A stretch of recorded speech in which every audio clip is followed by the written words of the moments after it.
மகாநதி சீரியல்ல அப்கமிங்ல என்ன நடக்க போகுது அப்படின்னு பார்த்தீங்கன்னா, இப்ப வெண்ணிலாவுக்கு நம்ம காவேரி கன்சீவா இருக்கிறா அப்படிங்கிற விஷயம் தெரிஞ்சதுக்கு அப்புறம், தன்னோட மனச மாத்திக்க போறாங்க. ஏற்கனவே பசுபதி தானே தன்ன மாடியில இருந்து தள்ளி விட்டது. ஸோ அந்த கோபம் வேறயா நம்ம வெண்ணிலாவுக்கு இருக்கும் இல்லையா பசுபதி மேல.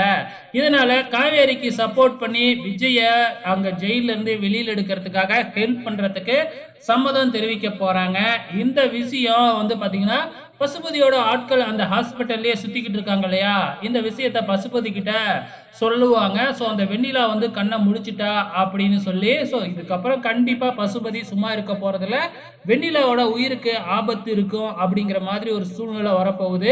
எப்படியோ வெண்ணிலா தப்பிச்சு கரெக்ட்டா வந்து பார்த்தீங்கன்னா, போலீஸ் ஸ்டேஷன்லயோ அப்படி இல்லன்னா கோர்ட்லயோ உண்மைய சொல்லி நம்ம விஜய காப்பாத்த போறாங்க. இதுதான் அப்கமிங்ல நடக்க போகுது. வெயிட் பண்ணி பார்க்கலாம்.